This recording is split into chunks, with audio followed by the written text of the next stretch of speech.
Welcome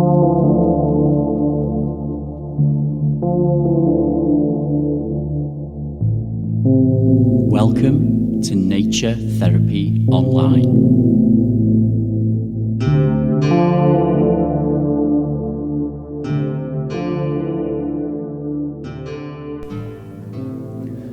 Hello friends, and welcome to episode 39 of Nature Therapy Online. My name is Stephen McCabe and I'm an ecotherapist living in Midlothian in Scotland.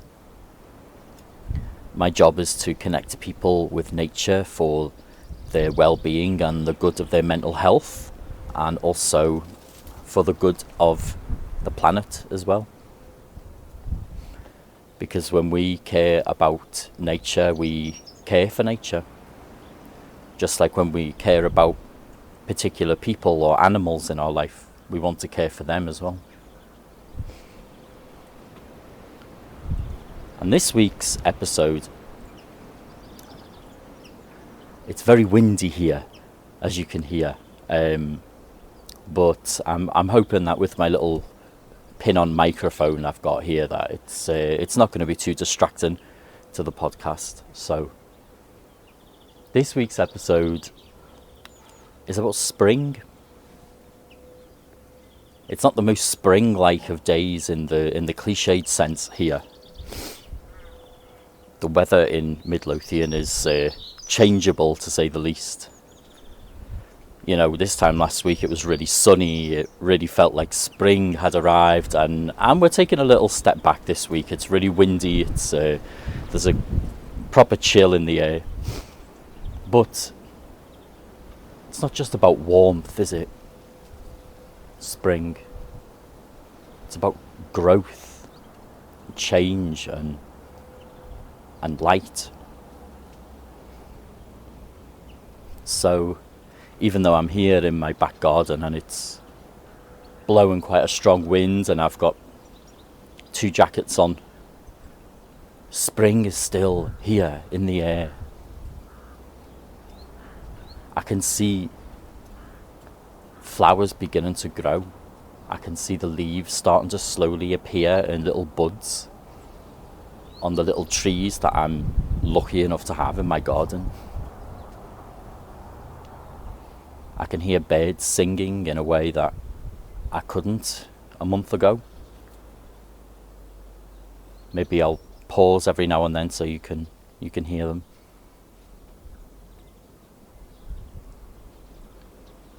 And I suppose before I carry on, I'd like to give the usual caveat, and that's that I'm aware people are listening to this podcast different parts of the globe.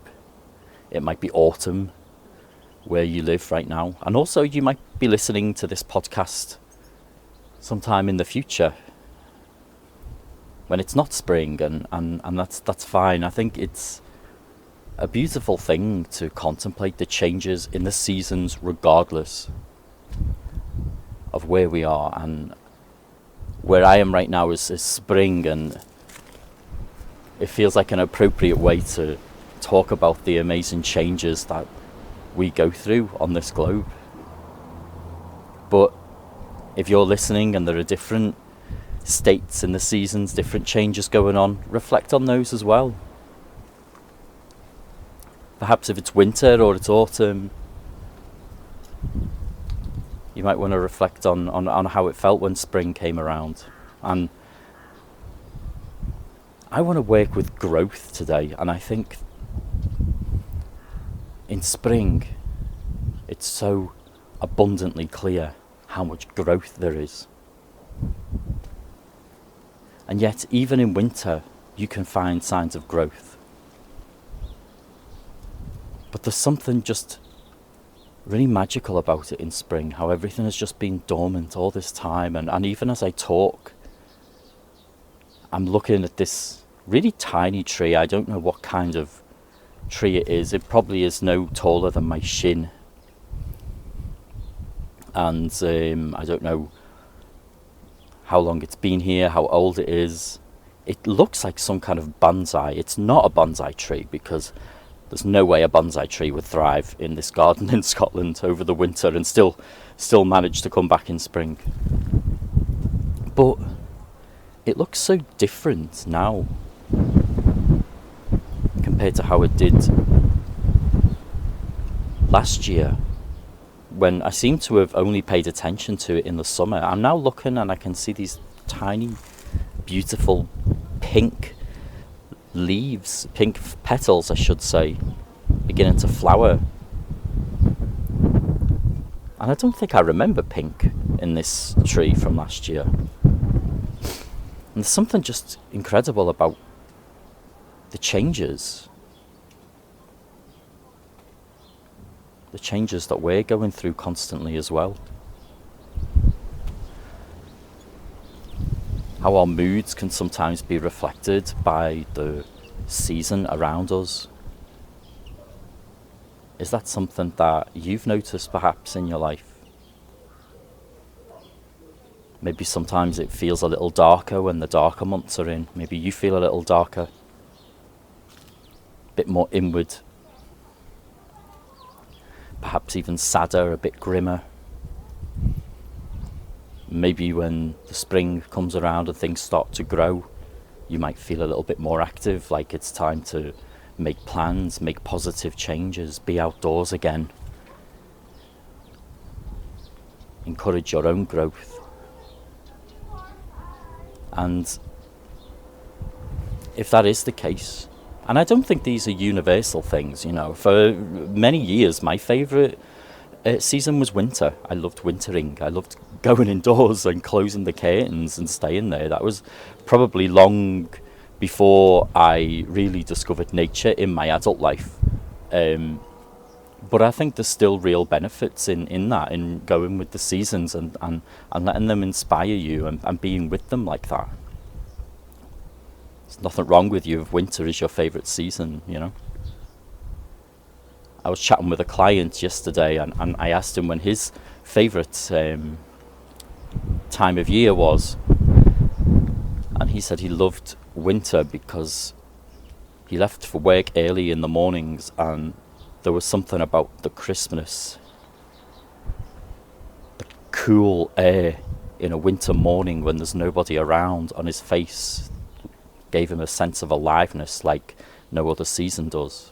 And I thought that was really wonderful, and I really related to it in some way. But how do you feel in spring? What happens to you in spring? Just take a moment and reflect on that. If it's spring now, what's going on for you?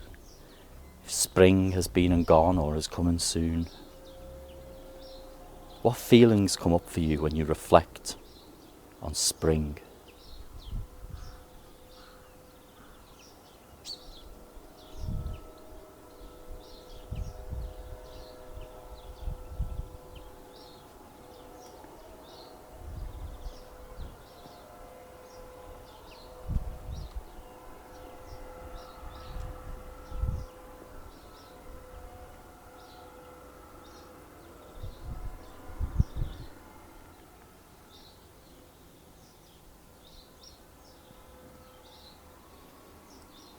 I think for me, the light is so important.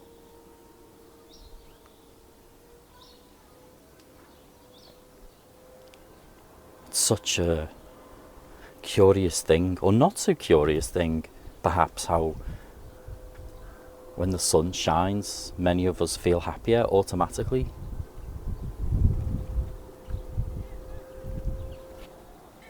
There's my cat now. Hey Kathy. Psh, psh, psh. Psh, psh, psh. We're just talking about the sunlight. What do you think about that? Psh, psh, psh, psh. My cat is a perfect example of change in behaviour in spring as well. And if you've got any pets, I wonder any differences you see. I don't see so many differences in my dog, to be fair, but my cat, Kathy here, she's just a completely different animal in spring. Out all the time. I don't want to talk about all of the animals she kills, friends, because that's not something that I relish in the warmer seasons with my cat. But all through winter, she just sits there. She's by the fire. She barely moves, you know. It's all about food and sleep and nothing else. And then spring comes around and here she is. It's like she's part of the whole change. And I'm part of the whole change, and so are you. She's dancing around with a stick right now in front of me, like a kitten. She's crazy. You know, this is an old cat, but this is the spring. You would not see her doing this in the winter, and it just really makes me reflect on how we're all a part of this. When the globe turns towards the sun, and perhaps those feelings of happiness or warmth inside, contentedness come around more. That just this joy can spring up, or is more likely to. All of this growth, this resilience, this return.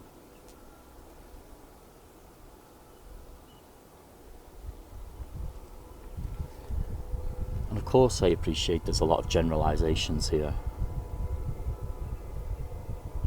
You know, human lives are really complex and complicated, and you know, sometimes we might lose a loved one in the spring, and spring might never quite feel the same in our minds again. Or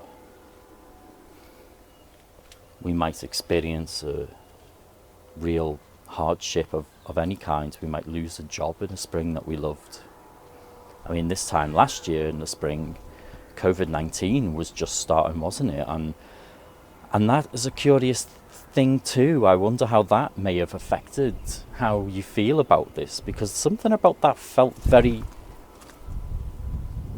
almost quite jarring and complicated and contradictory last year, when all of this, you know, just terrifying worldwide, you know, pandemic disaster was taken off. You know, here in the Northern Hemisphere it was spring, you know. I appreciate it wasn't for a lot of the world, but here it was springtime. And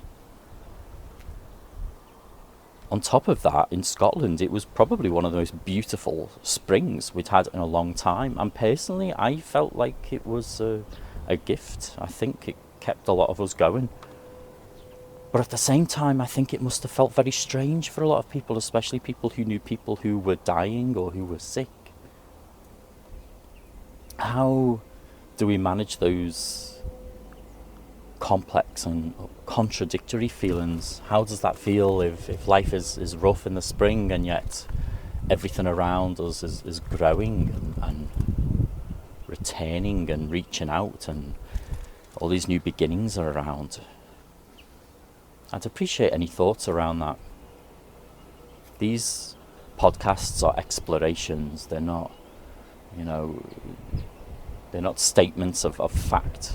They're explorations of life and our place in it, and how we feel as a part of nature and as a part of the ecosystem.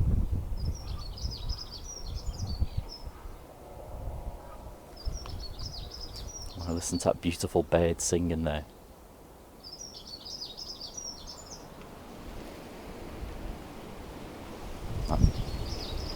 That strong Scottish wind.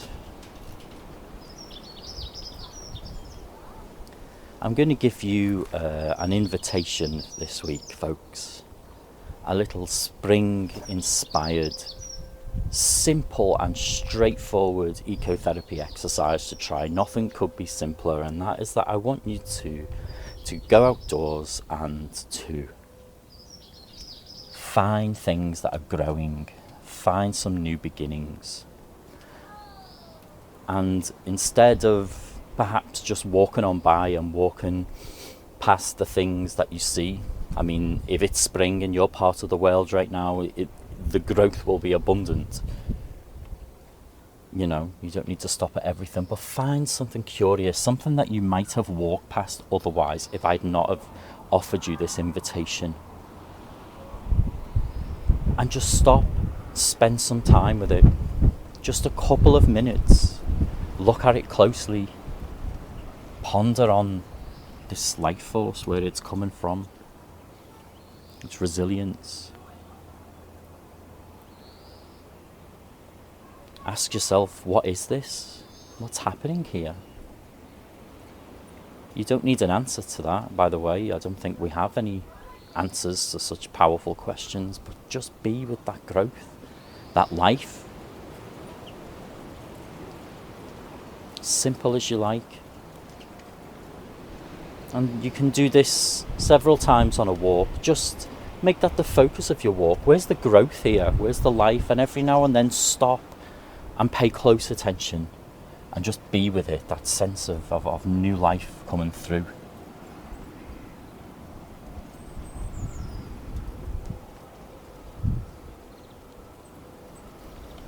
I want to thank you, friends, for tuning in to this podcast. I love doing this podcast, I really do.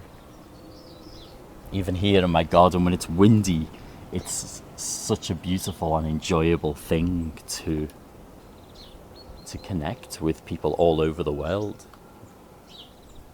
I'm here talking to myself, and yet I know I'm not. I know I'm talking to people in New Zealand and the USA and Europe and Africa, and it's incredible. So thank you for tuning in, folks.